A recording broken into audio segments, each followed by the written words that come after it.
And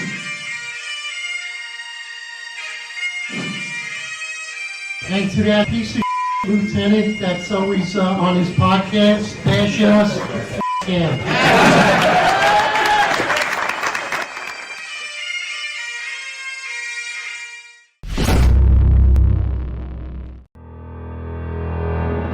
I'm Vito LaBella, retired NYPD lieutenant, a community and education activist, and a candidate for the New York City Council in the 43rd District. Please vote for me, Vito LaBella, during early voting between October 28th and November 5th, or on Election Day, November 7th. I'm Vito LaBella, fighting for New York, and I approve this message. Ladies and gentlemen, welcome. New York's Finest Retired Unfiltered Podcast. We're joined today by a former, actually, I hate saying former, by a retired NYPD lieutenant, served 33 years, Vito J. LaBella. Vito's running for District 43, Southern Brooklyn, New York City Council. He's running on the Conservative Party ticket line. We're excited to have him here. As always, I'm joined by the most complained cop in the NYPD, also known as the boogeyman on the streets of the Bronx, Eric S. Dim. Eric, how you doing, my brother? Outstanding. It's a pleasure to have Vito LaBella. Vito, I don't know you personally, but I read your bio. Sounds quite interesting. Of course, you're a fellow law enforcement officer. I think this is going to be a great interview and definitely hear about your story and how you're running for New York City Council. So why don't we get started with it? We know that you have 32 years with the police department. Tell us where you grew up and how you became a cop. Obviously, you came on 32 years ago. It was a much different time. So tell us exactly that. Well, it's almost 39 years ago.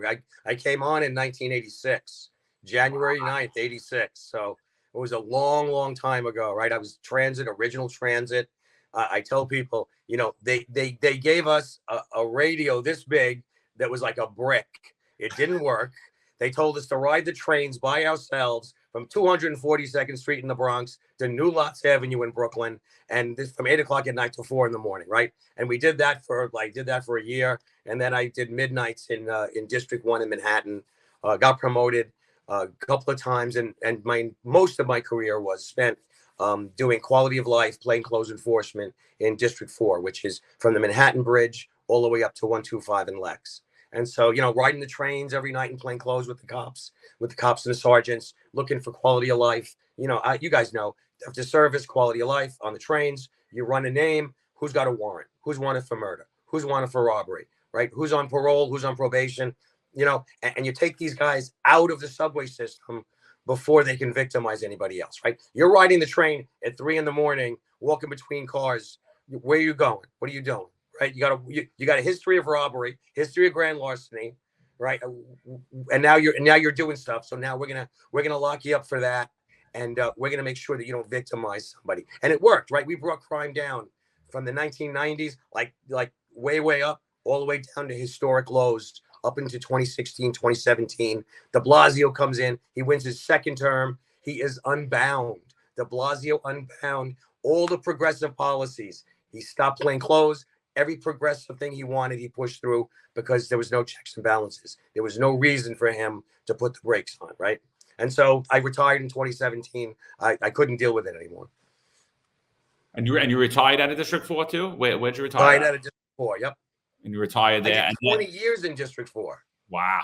Yeah. God bless you. That's awesome, dude. Yeah. That's so you're transit cop your whole career then. Now that's good. Yeah. No, I never did transit. I mean, I've done it just during details, times when, heightened senses of security, stuff like that. But I never did it solely. I always kind of wanted it to dabble in transit, but I was a precinct guy, and then I started getting other crazy offers, and I bounced all around. Eric went patrol, but then went housing and state housing. So we have 3 representations really, just bouncing around. So that's transit and housing, right? We're the stepchildren. Then the merge happens, and now it's like, holy gosh, those are good. They became a detail, right? People actually wanted to go. Yeah. So Vito, so I always believe that cops have like a very good overall perspective of New York City. What made you decide to want to become into the political arena? Well, I mean, look, you have to go back from right after I retired. Retired in 2017. like I said about de Blasio and his progressive policies. My kids are in school. We're very active. I retired to work with my wife as a PTA president at my kids' middle school. Right, I was supposed to do the paperwork, do the legal stuff, get them approved for a 501c3. We did that, and then in I believe it was June of 2018, de Blasio says that there are too many Asians in Stuyvesant and Brooklyn Tech, Staten Island Tech, all of these schools. They're called the specialized high schools, and he wants the limit. So my school was sending 275 out of 300 kids to schools like Stuyvesant and Brooklyn Tech, and he wanted to lower that down to like 33. Right, so that's how I got involved in community activism, education activism, and it just snowballed. John, I got to tell you, you start. I went from policing a demonstration. Now I'm leading a demonstration over the Brooklyn Bridge. We're protesting at City Hall, and I met so many great people. People who thought that New York was going in the wrong direction. And, I got involved with the Community Education Council. So that's like a school board. If you don't have kids in New York City, you don't know any of this. It's okay. And I just started to get deeper and deeper, right? Because I felt that you could be a community activist yelling and screaming in the sidelines. But you know what? They'll listen to you a little better if you're a state Senate candidate that ran for state Senate last year, or a city council candidate, or a city council member, right? If I'm the city council common sense caucus and I'm yelling and screaming, you know what? It's a little bit more attention. It's a little bigger bullhorn than just the community activist Vito yelling and screaming. Well, I'm curious, before I ask you this question, where did you grow up? Grew up in Brooklyn, born and raised, Severian High School. All right, so we got three New York City kids here, 3 New York City cops. We got some commonality already. Yeah. So John and I talk about this all the time, right? So you retired 2017. And I think that's really important that we actually drill down on that year, because we talk about in the podcast that, especially for me, being targeted by an overzealous civilian complaint review board, 2018, we started to really feel the job just completely spin on its head. And I think the ultimate turning point was actually 2019, where Daniel Pantaleo was fired by Jimmy O'Neill. And then after that, his successor, Dermot Shea, just gave the police department away. And you talked about the things that you talk about here really reflect on intrusive police work, right? The stuff that you do in the subways. And that and you even mentioned plainclothes, where we've been totally retracted from that because of these 2 specific commissioners, along with these progressive politics. So for John and I, we felt the world's completely changed while we're on the job. And the terminology we hear from a lot of the cops, and we use it also, is it's the same patch, but different job. So here you are. You came on the job in 1986. Could you tell me what are the similarities that you felt in 1986 up to 2017 in comparison from 2018 moving forward, and what are the differences? Well, first, like you talk about the nexus between politics and the progressive shift. 2018 is when Republicans lost the New York Senate. Okay, we had the independent caucus that would vote with Republicans a lot of the times. We lost Marty Golden, another retired cop, retired detective. Marty Golden was our senator, and if you're a Republican in New York, even if you have a slight majority in the Senate, it's not so much what you're pushing through, it's what you're preventing the crazy left from getting through. And once we lost the Senate, the dam broke open. That's where we got every single crazy bail reform, raise the age, all of those crazy laws. That's how we lost it. And they overcorrected. If you wanted to tweak it, maybe you could justify it, but they overcorrected so far, and we see the results right now. But 86, the subways were a way different place in the 70s and the 80s, right? We've seen pictures of it. You think warriors, right? And that wasn't too much of an exaggeration. They really were.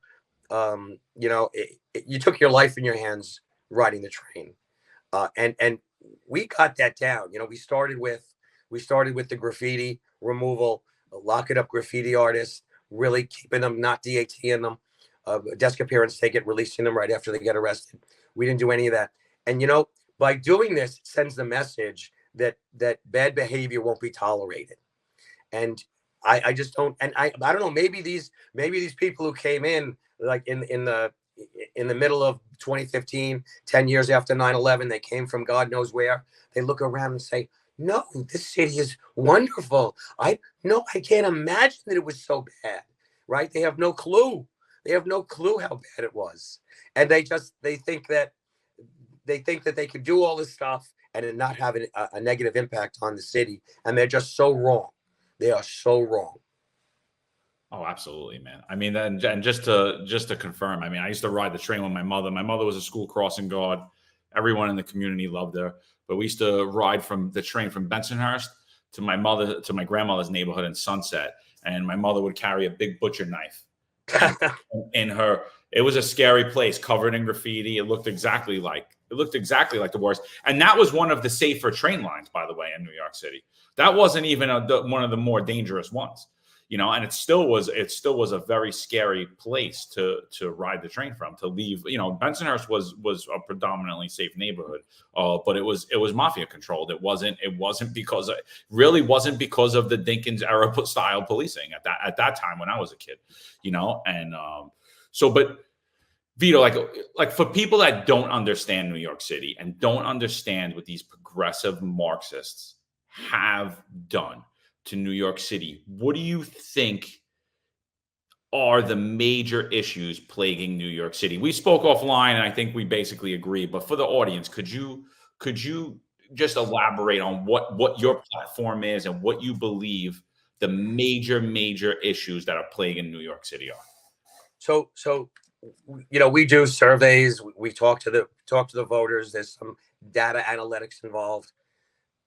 Every survey, every poll comes back again and again and again. The number one issue, safety and quality of life. Okay. We're talking about the stuff, they don't feel safe. We're talking about all of the stuff behind glass. We're talking about e-bikes running people over.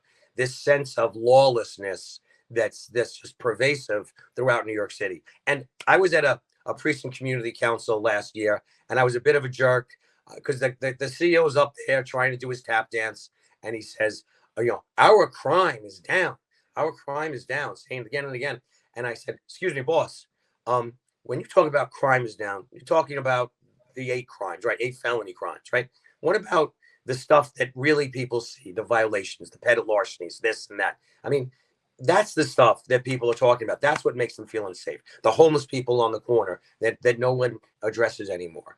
That's the stuff. And he's like, he had a backpedal. I felt bad afterward. He said, you know, Vito, you're a retired lieutenant. Why'd you do that to me? I said, I'm sorry, boss. I mean, I know what you got to do, but now you can say that this jerk LaBella, who's running for Senate or city council, he's out there, and it gives you an out.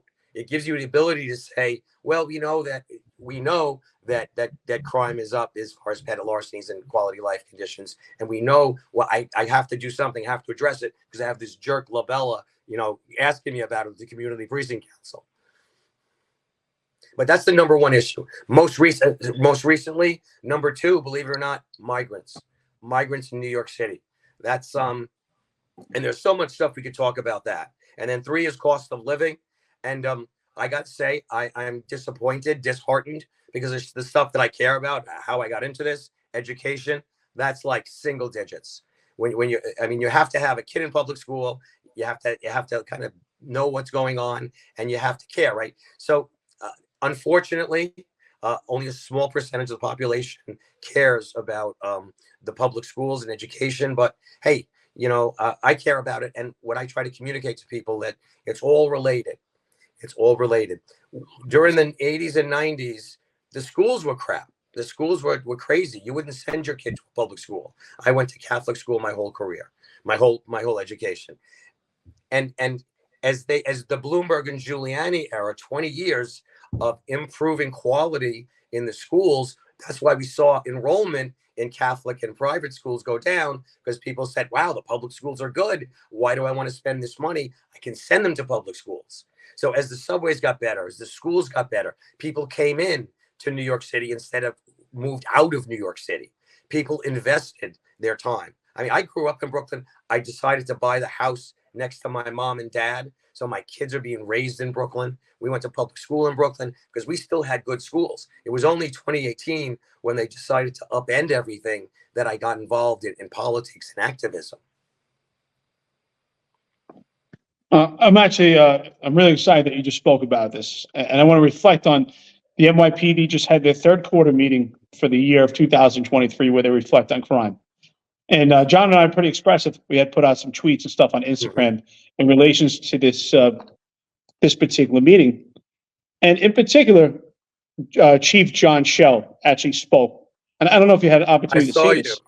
So you did, right? And what did he say? And the reason why, let me just circle back before I say that. Yeah. The reason why I think it's so important, for me, I'm a firm believer that safety is paramount.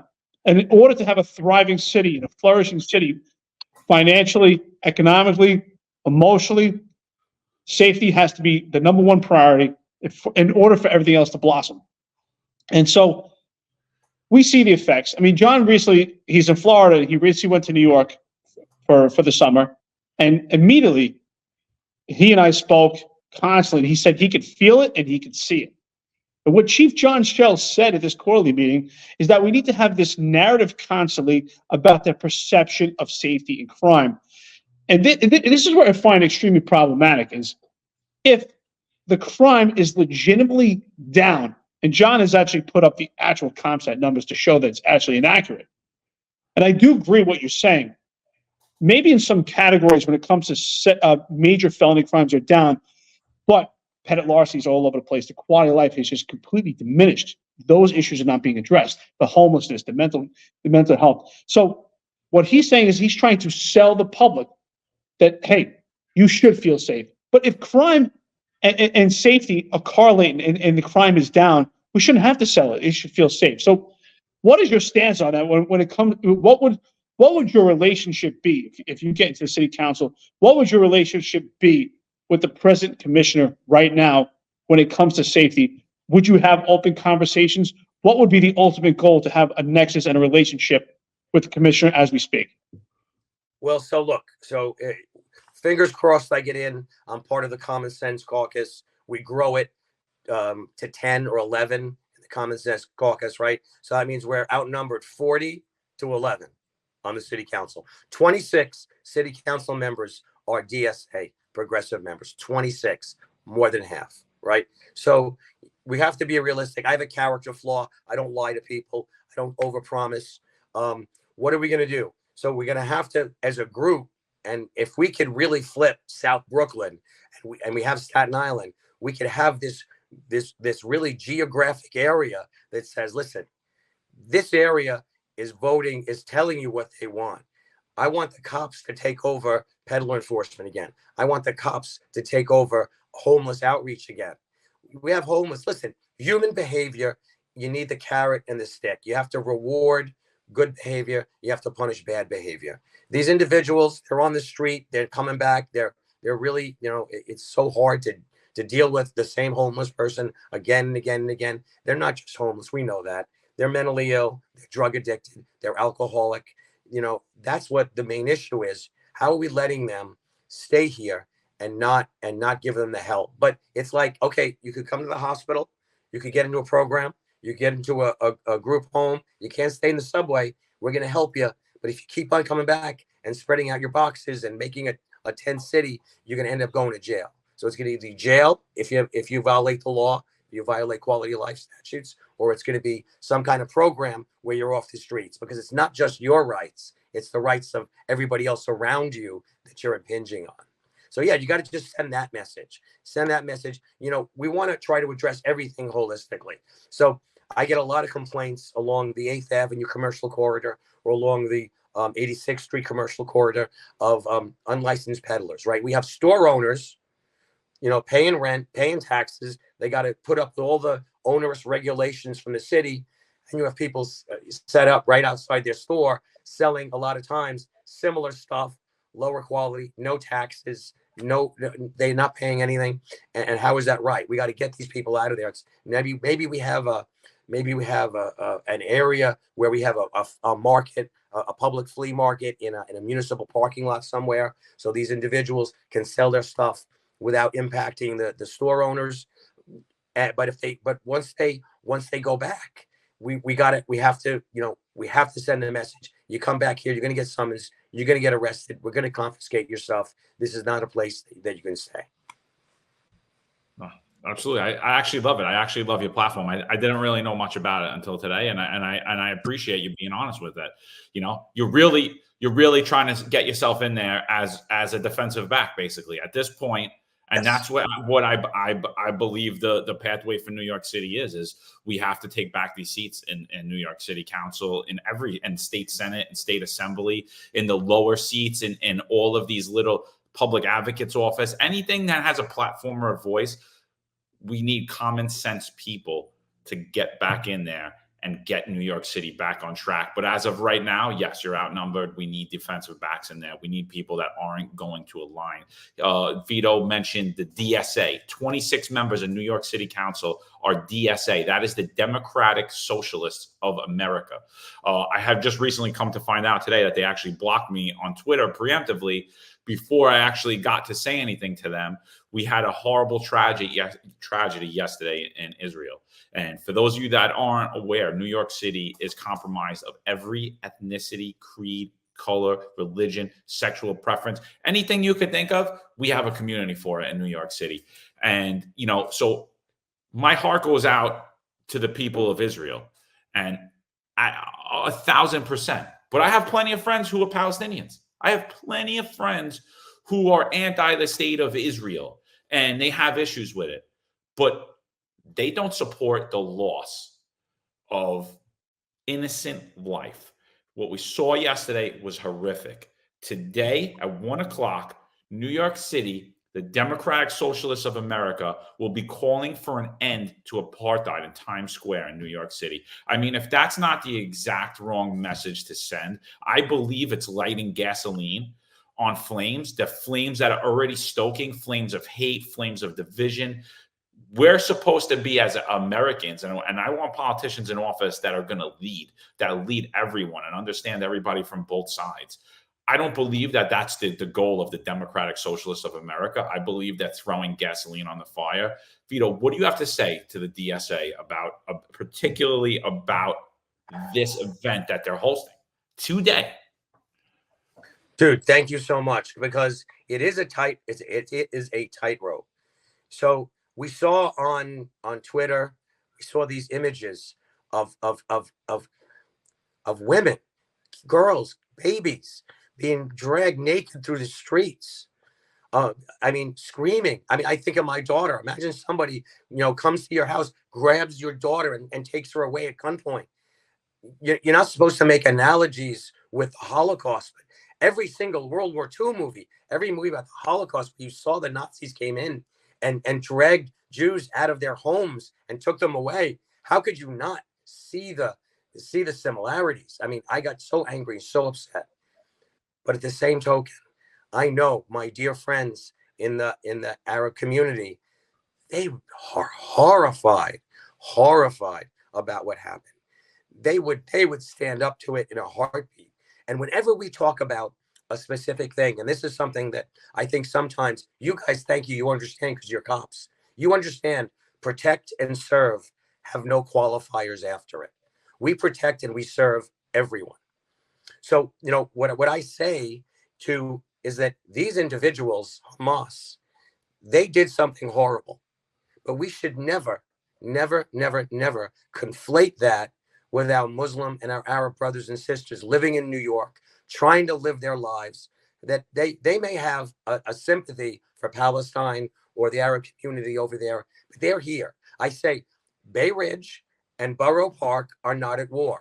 They're not shooting scuds at each other. They want to practice their religion. They want to live their life. They want to raise their children. And everyone in New York City should have the right to do that without, like you said, the DSAs, instead of calling for peace, what they're doing inadvertently or maybe intentionally is they're calling for more violence. And we should be disgusted by them. Thank you so much for saying that. I'm absolutely appalled by this entire thing. And I was happy that when John put it out today about the event that's happening, he just put one word, and I think it says it all: evil. It's legitimate evil. I myself, I've actually been accused of being some white supremacist. I guess my appearance, but I actually am of Jewish heritage. I had a bar mitzvah myself. I have generation family members that emanated from Israel. And I've worked with numerous members from the police department that were of Palestinian descent. And we would never advocate for this type of violence on both sides. And especially in New York City, it's so important on our stance and how we act. It's so important because arguably, and it's actually a fact, there are more Jewish people in New York City than in most cities in Israel as we speak. I think the only city that has more Jewish people is Tel Aviv than New York City. But so it is extremely problematic here. I think that this should be shut down and just not allowed at all. Yes, there's a First Amendment right for speech, but the police department also has a duty to have their intelligence to decipher if there's potential for violence, and we could actually just completely curb it. But it's unfortunate. What we're seeing is that in situations like this, the police department completely retracts themselves. They'll operate in a delicate manner, as we've heard from Jeffrey Madry, chief of New York City Police Department, about handling youths at a riot in a delicate manner. And this is what I want to ask you about and going further. But yet, when we have Curtis Sliwa and his constituents and his cohorts in Staten Island protesting illegal immigrants, right? Illegal activity, but they're met aggressively by the police department. That's what I find problematic. What is your stance on what's going on right now with what's going on in Staten Island with the way the police department has been handling it in comparison to the riots at Union Square? Right. So, I mean, look, we have to have one standard for everybody. One standard. As soon as the violence starts, that's when you take action. That's when you say, okay, this is not a protest. This is not a celebration. Destruction of property, people getting injured. Boom. Now that becomes whatever it was. Now it's a riot. Now, okay, now you have to break up the crowd. I'm all for de-escalation, right? So listen, you want to talk, you want to try to negotiate, you want this, but once that don't work, plan B. And plan B is, full enforcement.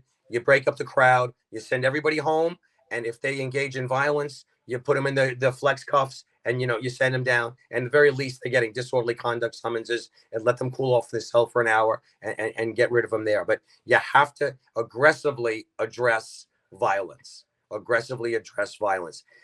The migrant issue, I was with Curtis at Cannonball Park in Bay Ridge. He had a protest, very peaceful. We had 500 people there. The migrant issue is touchy. Again, this is a national issue. Okay, we got to replace the president next year. Got to replace him. Okay, we want to close the border. You could have one of those buoys, those Hunger Game buoys. Have them from the mouth of the Rio Grande all the way down to the head of the Rio Grande. That's fine. Totally secure the border. But that's not going to be the city council's job, right? Right now, as it stands, there are three things about the migrant issue that I want to talk about. We have migrant children in schools who are not vaccinated. Okay. My kids went to public school. You need the MMR. You need a whole host of vaccines to go to school. These kids are getting a waiver. We need to have vaccination clinics with school nurse practitioners that are making sure these kids are examined. These kids have a pediatrician, and these kids are getting all of the vaccines they need to stay in school. Because what unvaccinated kids do in a school is it really jeopardizes the safety of kids who are immunocompromised and can't get vaccinated for medical reasons. And that's how you have outbreaks. I was told that in CEC2, which is Lower Manhattan, we've had outbreaks of measles. We have had outbreaks of all of these things because these kids are not vaccinated, right? We have to address that. Let's address the problem. That's the first problem. Second problem, schools are not shelters. Public parks are not shelters. We should not be taking away resources and amenities and necessities from our New Yorkers, our kids, our fellow New Yorkers, to house these migrants. Okay, we got to figure it out. And if there's no more room, there's no more room. Sorry, there's no vacancy. You got to go somewhere else. You don't have a place to go. You got to figure it out. You can't stay here. 3, you've seen the New York Post article, and this dovetails for transit and also policing. We have young kids, 6, 9, 12 years old, riding the subways, selling candy. First off, it infuriates me because you have kids selling candy, you have kids being trafficked. The same, you have more desperate parents, are selling. Those kids could get thousands of bucks. The parents, the people here, maybe coyotes, thousands of bucks to traffic these kids. Horrible. It enrages me. I feel a sense of helplessness that I know that these kids are being victimized. But let's talk about, guys, we're all on the job, right?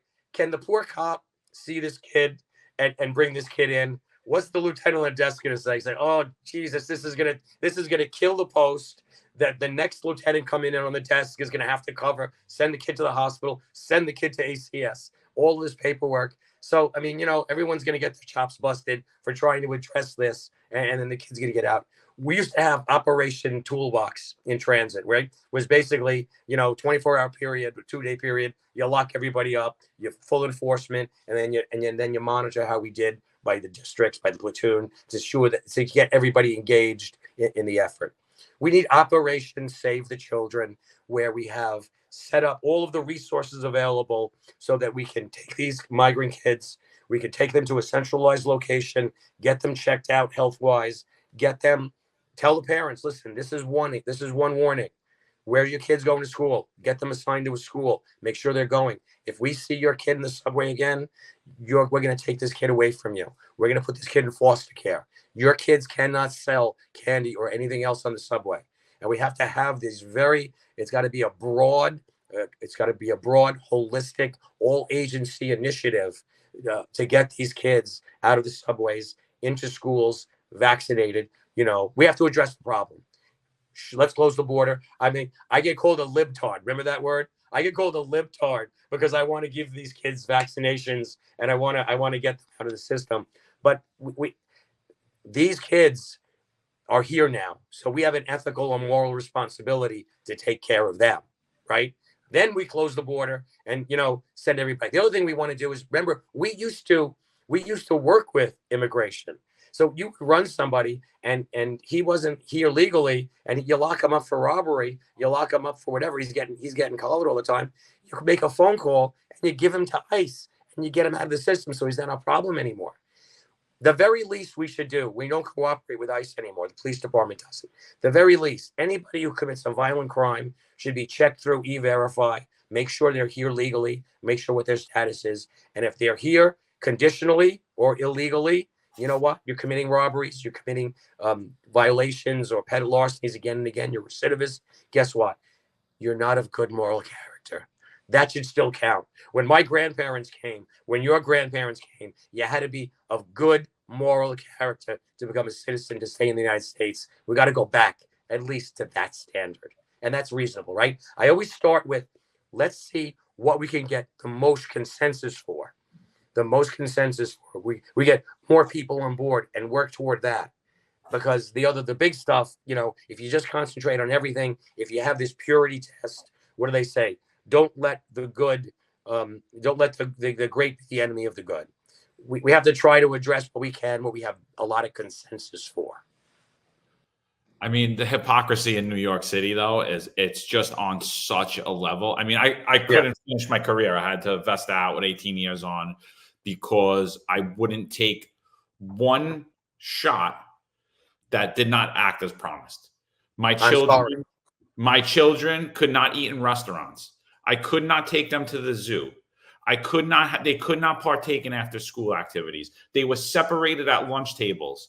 All of this stuff. And then we just let people in that are completely a risk to the public. My children were of no risk to the public. They had COVID because I brought it home to them because I served the city in the line of duty. I brought it home to them. I had it myself. We had antibodies. And we were told we shouldn't get hospital care. We weren't allowed to partake in society in New York City. I do agree with you, though, that yes, like as much as I support medical freedom, I support the medical freedom. The same shots that my children and your children were required to get everybody should get. If you're coming in this country illegally, which, because again, they're not asylum seekers. The majority of these people are not asylum seekers, even though that's what they're being called. They are not coming from asylum seeking countries. By definition, they don't fit that criteria. So they're entering the country illegally. But I know we have hearts. America has a big heart. New York City has a big heart. We love women. We love children. We love families. We love people that want to come here and work. And it's not, we can't hold them accountable because they want to come to live in the best place in the world, in the greatest country in the world, in the greatest city in the world. But, they chase lifelong residents like myself out. They chase lifelong residents like Eric out, our children out. And we're just telling the whole world, come in. You're exempt from all of these rules. I personally think that, yes, we need to close the border 1,000%. But I personally think that the mayor is highlighting, New York City Mayor Eric Adams is highlighting exactly what you do not do as a city. He's showing the world exactly what you do not do. And he's failing on a grandstand. He's failing miserably.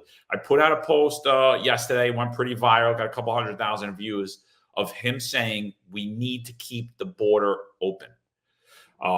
We need to keep the border open. This is New York City mayor. He wakes up each morning, he flips a coin, different ways. When did he say that? 3 days ago, right before he went on his trip. 3 days ago, right? He had to close the border. When did he flip? 3 days ago, check my post. 3 days ago, he holds a press conference right before he gets on his plane and goes around. We need to keep the border open, right? And then my other problem is his right to shelter law does not apply to these people. But he continues to play the game that it applies. It applies. It does not apply. And I continue to say that he's incentivizing them. And that's where I think he's failed. What do you think about New York City mayor's handling of particularly just the migrant crisis? He could, with a stroke of a pen, say that New York City is the right to shelter is for New Yorkers only. New Yorkers only. That's what the original intention was. That was the original intention. And the fact that you could come here from any place in the world and be guaranteed 90 days of free room and board, that's just ridiculous. Of course, it's incentivizing it. And, and what you said is 100% correct, that these individuals will eventually not qualify, but they're getting pieces of paper. So I don't call them illegal because we've invited them in. We say that, okay, you're an asylum seeker.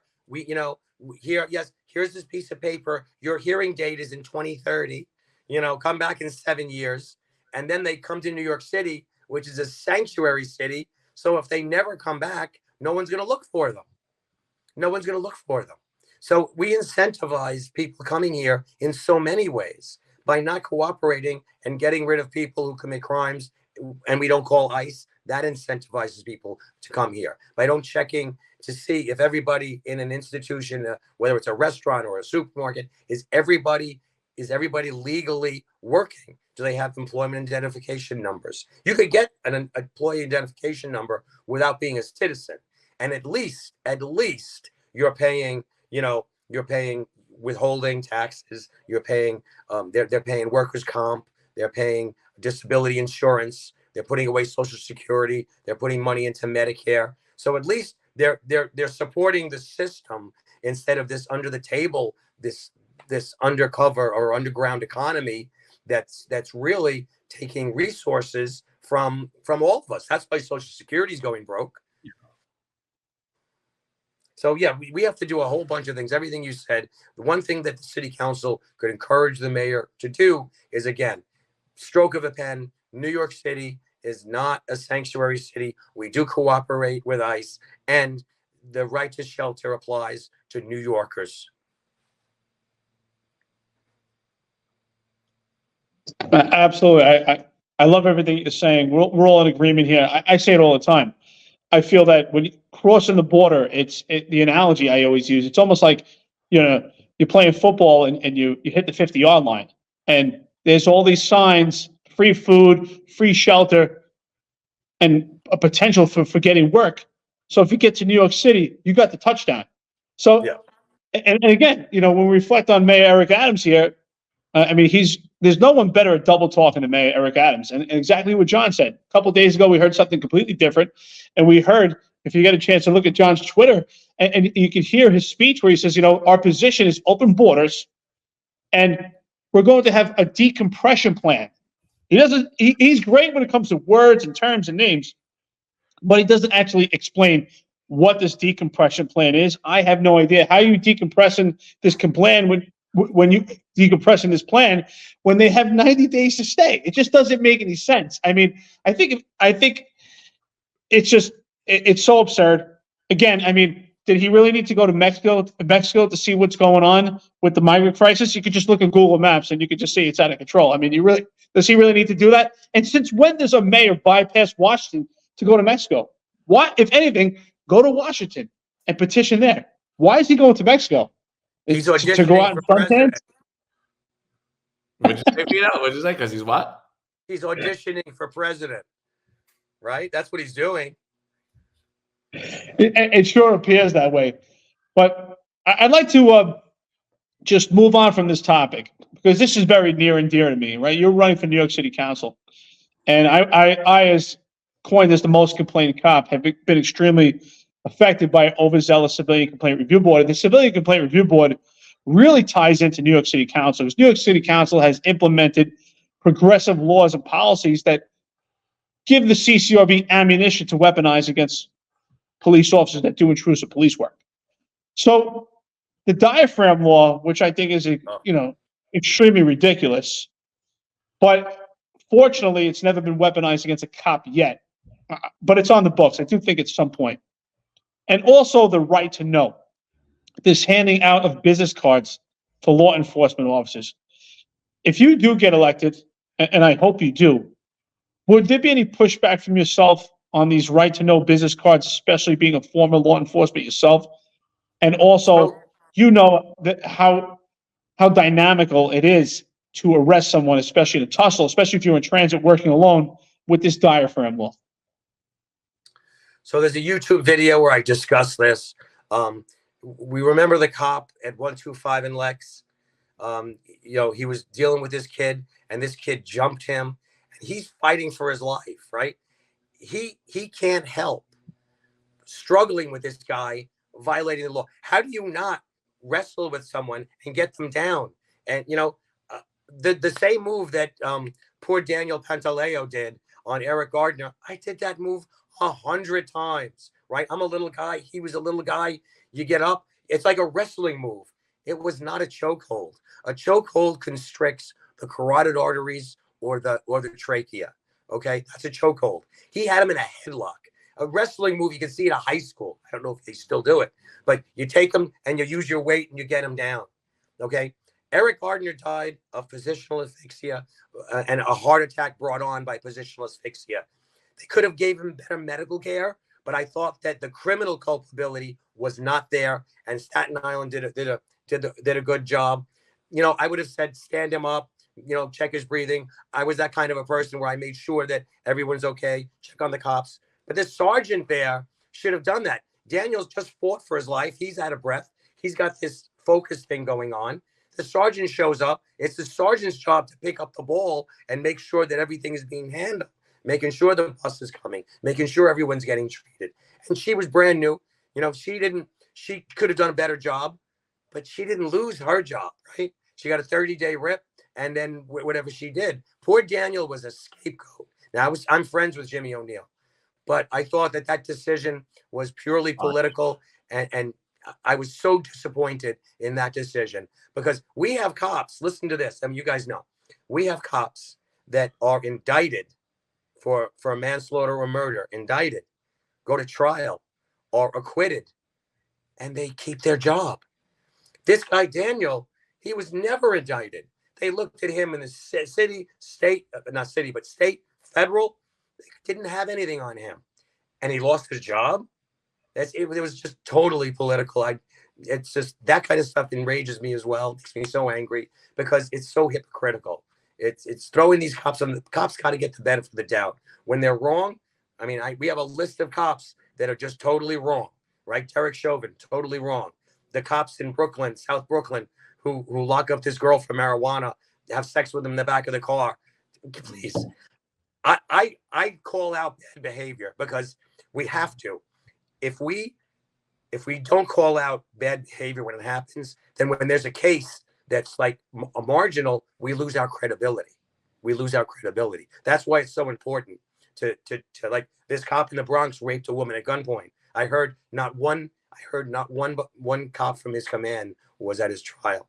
Right? You remember the cop? It was a cop who raped an Asian woman in an alleyway. He was in Tox. It was a few years ago. I guess you don't remember. Yeah, it was horrible. And then, of course, the 9th precinct, the midnight cops. You know, this drunk woman. They're calling in false jobs and going up and spending time in this woman's apartment. Give me a break. What the hell's wrong with you? These cops make all of our jobs so much harder. They put good cops in jeopardy. They give the progressive left the excuse they need to put more and more regulations on us. And yeah, of course, diaphragm law is a state law. As a state senate candidate, I spoke about that law. As a city council candidate, I would certainly push back to try to put a justification exception into that law, right? So there's no justification in that law. You have to hope that Bragg or Gonzalez or some other liberal DA doesn't decide to make an example out of a cop because he was fighting for his life, and maybe this guy had a heart attack or died while struggling with the cop. So yeah, the business card thing, I'm kind of like, I mean, to me, like, okay, yeah, here's a card, here's a card. I don't see that that's an undue hardship on the cops, really. But maybe I'm wrong. Convince me otherwise. Yeah, what we say about the 50A and about the business card, that it basically empowers the public to come after you. I mean, if you see, we have numerous videos of officers just standing on the corner and people just surrounding them. Let me get a business card, right? And now if you don't give them the business card, you're guilty. You're getting an abuse of authority, CCRB. So they're only doing that to file a complaint against you. So you're emasculated, you give them the business card, and now they're sitting there, and I don't know, you have something on your record, an abuse of authority for not giving another business card. And they're just using it to empower and harass cops. And I think that's the biggest thing. You've been out a while, so I could see why you wouldn't know about it. And I could see why most people won't think it's a big deal. But it is a lot bigger deal than I think gets made of it because of that.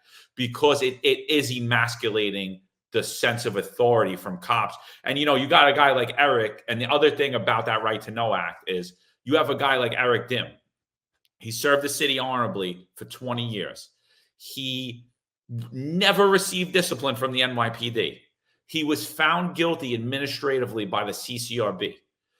Now, on his record, his 50A, it's eternal. Yeah. We're releasing criminal records, 7 years. It doesn't matter what you did. If you don't get in trouble again, we're getting rid of criminal records. But Eric Dim, when he goes to get a job, he will be the most complained about cop forever. I don't think he'll be the most complained cop forever because I think the new guys are going to far surpass him because of ridiculous laws that the New York City Council passed. But I think that what they did is not only ruin him in his career, but they ruined him after. This is eternal. Like, there is no reason any longer that you should be able to pull up Eric Dim's 50A. He has a good guy letter from the NYPD. He retired honorably. Why do I need to know that he had an abuse of authority for not giving someone a business card? Why do I need to know? Why is that public information? But a guy that raped a little girl 7 years ago, we're expunging his record. I mean, it's insanity. And that's the thing where it's like one of those little laws that nobody knows about, but I think it's much bigger and it needs to be addressed on a bigger level because. Well, I like that. That's a great argument, right? Yeah. The whole thing with we're expunging all the marijuana convictions are gone, right? Marijuana convictions, they're all gone, fine. Except mine. Except you. Except when I was. Why not? I mean, especially a cop retires. Listen, now they pulled up my 50A. It was so funny because I have exonerated complaints. who gets exonerated, right? Because it was just total BS.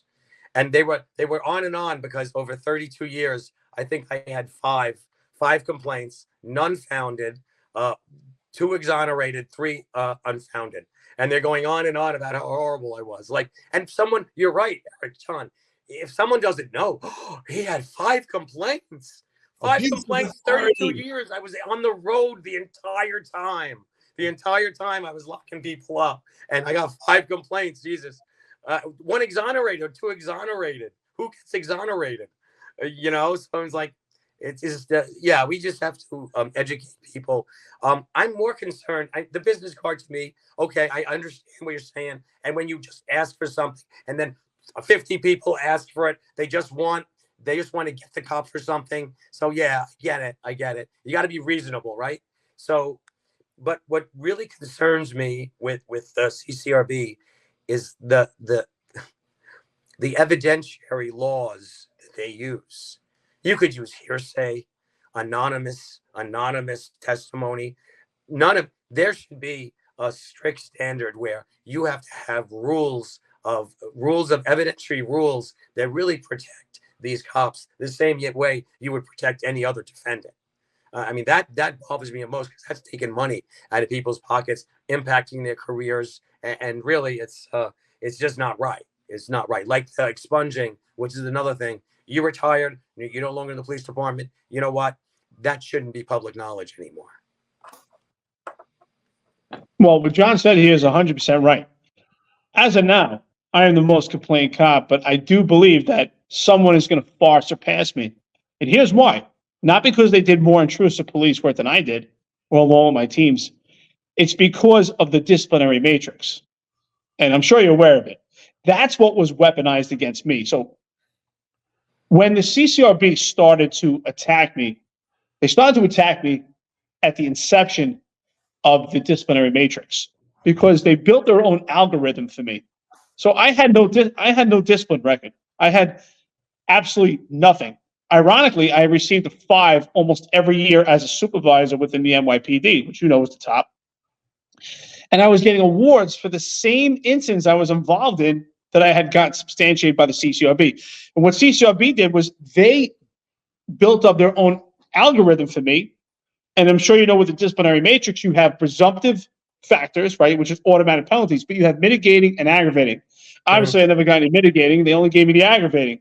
And what they did was, they substantiated every complaint against me. And even though the statute of limitations were exceeded on many of those, they used those substantiations to use as aggravating factors for other cases to say, well, you didn't hand the business card. Normally, that would be an ACD. Our cops know that. For anyone that's watched this, that it's not a cop. That's an in-house discipline from your commanding officer. After 1 year, it gets removed from your record. The most you can lose is 5 vacation days, right? But because you're Eric Dim and you have all these substantiated CCRBs, you have aggravating factors. For that same case of not handing your business card, you're now getting charges. You're going to the administrative trial room. That's what I find extremely problematic. What's your take on this disciplinary matrix, especially when I talk about being attacked as from this overzealous civilian complaint review board? Other cops are going to far surpass me, especially the cops that are out there now wearing khakis, doing intrusive police work, involved in these car chases. They are going to be affected by this as well, and that's been my complete argument. Well, I mean, I want to dovetail to something similar, and we're getting these, and this is the district attorneys who are not doing their job, right? The same way we expunge marijuana convictions or other convictions after a certain amount of time, we're targeting cops with all these aggregating factors, this and that, the other thing, but we have a serial burglar doing South Brooklyn, 7, 8, 9 burglaries. You're collaring them, and I'm sorry, John. Oh, no big deal. It's just a few burglaries. No big deal. Yeah, right. Non-violent. But back in the day, you would charge him and go to trial on the most serious one, the one you had him dead to rights on, get a conviction, and then subsequent burglary charges. Say, listen, we got you on one. We're gonna try you on this one and this one and this one, and then we're gonna ask for consecutive sentences. Now they lump them all together. They lump every single thing together, and they give them a BS. They give them there's no more getting like 8-9 years for one burglary. Never mind 8. Now they give you what, 18 months. You could do a string of burglaries, victimize dozens of people, and they're lumping it together, concurrent sentences instead of consecutive sentences. And it's the district attorney's job to play hardball. It's the defense attorney's job to negotiate and defend. And this is the topsy-turvy world that we live in. So I want to plug my audio and video podcast, Vito LaBella, Fighting for New York. It's not just me. So my advocacy over the last 6 years, I have come into contact with so many great people, fabulous people, ordinary people, who took time from their lives, from their comfortable positions, accomplished careers, private sector careers, and they got involved. They fought. And one of the person I'm going to interview is, this is going to be part of my podcast is I'm going to bring these people on as guests, and we're going to have similar conversations. What motivated you to get involved? What motivated you to leave finance or you're a tax attorney? What motivated you to come and do this and hear their stories? Because that's what we do. We have to activate ordinary New Yorkers. We have to activate Dems that were Dems their whole life. And they're like, oh my God, what are they doing? This is not the Democrat Party that I know. We got to get more people to come over. But so I'm going to interview a guy that's a tax attorney, and he's going to run for district attorney against Alvin Bragg next year. So, I mean, that's the kind of person he says, I have to run against this guy. This guy's insane. This guy's insane. And these are the people that we really have to elevate them. We have to give them a voice, and we have to get our message out. No, absolutely. I think that's what we're trying to accomplish as well. We would love to interview him too. So, feel free to send them over to me too. We'd love to have him on. Anyone that's running against Alvin Bragg, we would definitely love to speak to, or in anything. And that's what, because I personally believe we are the news now. There was a time period where I started to get out onto national TV to speak about woke DAs and criminal and to crime and crime strategies.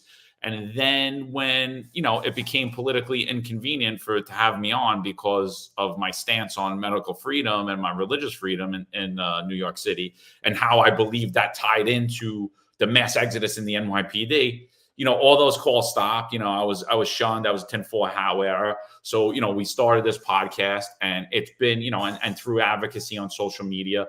And I think that's the important message.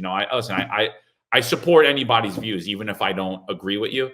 I don't want to shut down the Democratic Socialists of America. I think they're horrible people.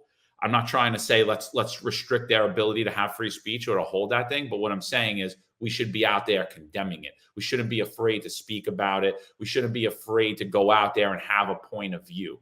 I do condemn the murdering of innocent life, and I don't care what side of the aisle you're on. If you're on my side and you want to see innocent people, women and children die, old people getting killed at a bus stop, you're a terrible person. I condemn you. That is disgusting. It's awful. There's nothing that you could do to get me to align with you at all. But what my whole point, I'm sorry.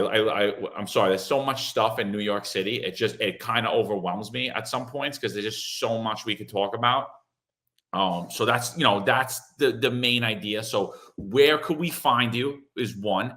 I know you said you're on YouTube. Are there any other platforms you're going to be on? What other social media aspect? I know you're on Twitter. You use your name on Twitter. What other social media platforms you have? First of all, John, I want to apologize. I want to say how sorry I am that happened to you. My opponent, they totally lied about my stance, right? I want to talk about this real briefly because it dovetails. I think that the city council should do a deep dive into our response to COVID and put guardrails up so what happened to you never happens again. Never happens again. We have to, if the zombie apocalypse is upon us and we have to have vaccines, you should be able to take a leave and not lose any back pay, seniority. You know, a year later, things are normal. You come back and you could buy back your time and you could fit right in. But most importantly, I don't think, especially a new vaccine should never, ever, we should never, ever be forced in anybody to take it. So again, I'm so sorry that that happened to you. Going back I was on the PTA president. I was working with the schools, I represent a lot of kids and families in the Asian community. Back in September of 21, we were starting schools and my parents were terrified. They were terrified of coming back to school. So I'm on Facebook having a dialogue saying, okay, what if we make COVID vaccines and flu vaccines mandatory for the kids? This was a conversation that I was having. Okay. I don't think we should do that now, but back then we're trying to just, throw ideas out there, and my opponents, disingenuous liars, say that Vito LaBella wants to require everybody in the country to get vaccines. I never said that. We're going to knock on the door and say, Mr. McCarry, I'm sorry, our records say you don't have these vaccines. Nurse Jones here is going to come in and vaccinate you. That's baloney, right? I never said that, never implied that. I was trying to have a dialogue to try to make parents feel comfortable. But and again, we have to also differentiate between vaccines that have been around for 50 years, that everybody's kids have been getting for 50 years, and this new vaccine that's totally different, that I believe the government did lie to us or didn't tell us the full truth about the side effects of these vaccines. The government should never lie to you. They give you the pros and the cons, whatever they are, and then you have to decide. And that's no matter what issue we're talking about. I wish you nothing but luck in your endeavors, especially getting elected to the New York City Council. And what's important and dear to me is, John and I started this podcast together, but John had started on social media, really reaching out and opposing the vaccine mandate, and started to build a name for himself. And I was silenced by the unions and the police department while I was being attacked by an overzealous civilian complaint review board, which coincided with New York City Council, of course. And what was utilized and weaponized against me was the disciplinary matrix, and also the statute of limitations were all exceeded on my cases. But the mandate by the governor to allow statute of limitations to exceed because of emergency exception was, again, weaponized against me. So I vowed to be the catalyst for change with the Civilian Complaint Review Board and the discipline matrix. So I do hope and intend. Thank you. I do hope and intend, if you get elected, that you can be infectious to other city council members. Explain to them that Eric Dim, which is a veteran lieutenant from the police department, savvy and intrusive police work, and I'm not the only one, there are so many others, are not going to be out there helping out with public safety because you're having them removed because the Civilian Complaint Review Board, with this ideology that intrusive police work is evil, where it's actually it's helping communities. If anything, we're the ones doing community service. We're helping communities by getting these illegal firearms off the street. So I wish you nothing but luck in your endeavors. It's been a pleasure to meet you, and I wish you well. Do you guys know Medical Freedom Party? Do you guys work with them, John? Do you know the Medical Freedom Party? No, I don't. I mean, we kind of stay on our own. We're kind of outliers. We're like the black sheep of New York City. So they're a political party. They have candidates. I'm going to send you contact information. Steve Spears, the head of it. I'm endorsed by them. Again, okay. I'm not anti-vaccine. I'm anti-mandate. Listen, I'm the same, dude. And my whole take on it was I received COVID-19 in the line of duty. I get it while I'm out there when we don't even have equipment, when there's no vaccine. I get it infected. I get my antibody tested. I have it. And the medical division and the city of New York are telling me I have to take the vaccine and get antibodies. I show them my antibody exam, which shows my antibodies are through the roof. And they tell me, no, you need to have antibodies. And I was like, wait a minute. And I asked 3 questions. I said, how many antibodies will the vaccine give me? How long will they last? And why are the antibodies that I have not good? Those 3 questions. And you know what I was told? If you don't take the shot in 7 days, you're going to get fired. And they denied my religious liberty. They denied my religious exemption. They cited that I cited COVID-19 vaccine misinformation. I never said one word about the vaccine. I never said anything about it. I didn't talk one word about the vaccine other than I don't feel that I have to take it. I have internal conversations with God. I believe God healed me. I believe God gave me these antibodies. I believe that there is no need for me to take medicine that I have the antibodies for, which is clearly stated in the Bible twice, where it says that Jesus says, those who are sick are in need of a doctor, and those who are not, do not.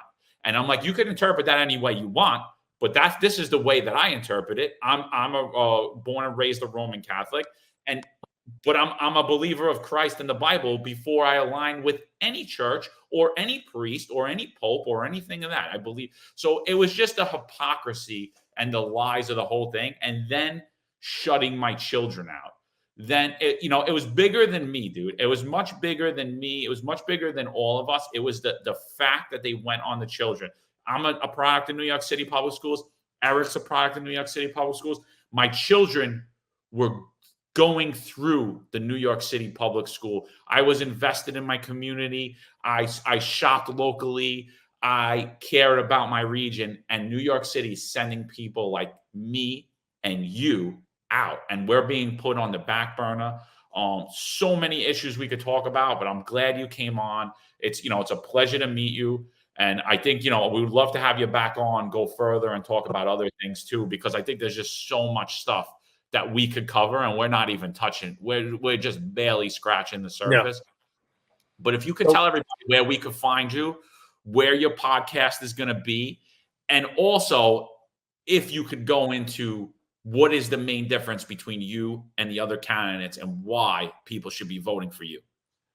Okay, so Vito LaBella for NewYork.com. My podcast, Vito LaBella Fighting for New York, is going to premiere on Spotify and Apple Play, as well as YouTube next week. And look, the other two people, Susan is she spent her career working with a politician, right, in the politician's office. The other person has zero experience. She lies about her experience. She lies about her advocacy. I won't even mention her name. But I have 32 years of minutia and institutional knowledge of the NYPD, and another 7 years of institutional knowledge about the Board of Education, right? The Department of Education. Now this called New York City Public Schools. That's the latest branding. So 7 years, I could bore you so much about fair student funding and multi-language learners and migrants and all of this stuff. It'll make your eyes bleed. But here's what won't happen. I'll go into a meeting with public school, with the legislative assistant in the public school in New York City in the Tweed building, and they won't be able to snow me. They won't be able to gaslight me. They won't be able to do their song and dance, because I know I've been dealing with it for 7 years. When I go in to speak to people in the NYPD, they're not going to be able to stroke me because I know what the deal is, right? I know that, yeah, okay, index crimes are one thing, but all this other stuff, that's what we're really talking about. I tell you, I can talk to them. I have experience, I have knowledge, and I have the temperament. Dude, I talk to everybody. As police supervisor, we're all lieutenants. I worked in Manhattan my whole career. I dealt with everybody from all over the world. My cops were from all over the world. And I'm able to quarterback it and try to engage people, find common ground where we can to move forward. That's the main difference between me and the other two candidates. Eric, you got anything? Yeah, I think it's a great synopsis. I think it's awesome that we really addressed the issues with the vaccine mandates. I think this is great that you're running for city council and we get to discuss these issues, because you have an opportunity really to be firsthand with these vaccine mandates, with the issues with schools, the comparison with the migrant crisis. It's really unfair that there's reasonable accommodations for illegal migrants when there's no reasonable accommodations for a New York City police lieutenant. Just completely unfair, and we show the hypocrisy there.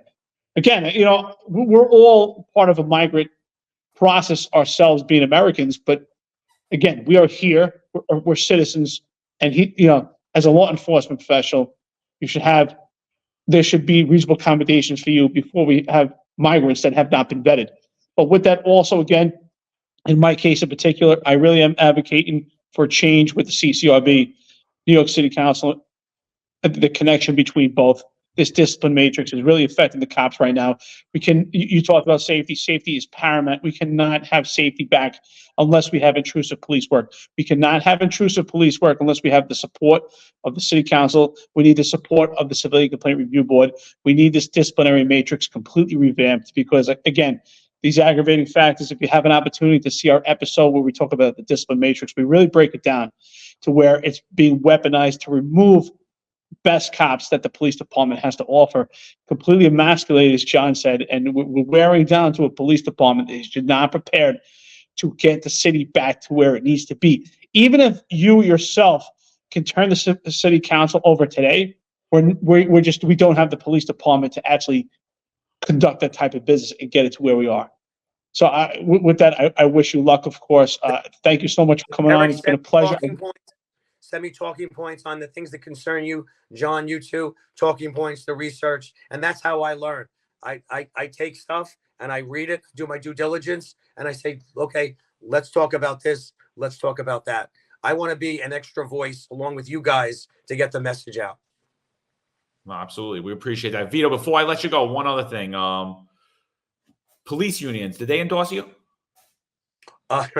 So, I mean, does everybody understand that this is a political calculation that the police unions make? They have absolutely. to. We can talk about that. Absolutely. They have to line up with the Dems because, listen, they got to look after their members. And if they only support Republicans, you know, when the police union comes and asks for this legislation or that legislation, it's going to be like, why should we deal with you? Why should we give you guys anything? You know, because you never support us. So I get it. The LBA did endorse me in the primary. They did endorse me last year for Senate. The LBA certainly did. It's so funny because, guys, I got to tell you this, inside baseball, you see the people, the poll workers that show up, hundreds of them in front of all the different polling places on election day. Many of them are union members, all the different unions. Okay. People come in from Long Island. They're the head of this union, that union. Oh, I'm on the executive board here, and it's like, oh, we're handing out cards for the Democrats. I go, you're Democrat? Oh no, I'm a Republican. But you know, the union asks us to do this because we have to support the Democrat candidates. That's what's going on. I get it. Listen, we're all retired. We got to take the cops. The cops are going to have to come. They need a politician. So, you know, to get things done. We're looking right now in the, you guys, I'm sure have talked about it. We're all impacted. This Medicare law that they want to ram down our throats for the retirees. They want to put us in a Medicare freedom, some Medicare group, Advantage. Yeah. Medicare Advantage. Thank you. Right. Listen, if you want to negotiate with guys on the job now and change their retirement benefits when they retire, that's your business. But once we retire, we're locked in. Same way our pension is locked in, our benefits should be locked in. You don't go, and because we don't have an active voice, because we can't vote in the union, you don't throw us under the bus. That's BS, right? You made a promise to us. You made a contract to the retirees. You got to honor that. And that's something, of course, that I would elevate, not just for our union, but for all the unions. John, I know you're dying to say something, and so am I. So, we were probably gonna end this, but we have to keep going. John, you want to go first? Or you want me to go first on this? Let me just talk real quick, just about the unions. I am not don't ever give money to the Democrats. I am not that at all. I have plenty of friends that are Democrats, but they're common sense people. Yes. You want to support Bob Holden? You want to support people that support common sense? I have no problem with it. But here's my problems with the unions. Because Vito, they're listening to this. They're like little girls. They watch. You heard the opening of my thing. That's the former vice president of the PBA. Couldn't stand that we're out there in the public because everything is political with them, political driven, because they're no longer about the job. They're self-serving. They're more into hooking up their friends and their family members and jobs for them after. And I'm completely done with the unions. And they're sellouts. However, me being done with them, I still like to lead from behind, and I still like to give them a little free consulting. So when we had New York City council members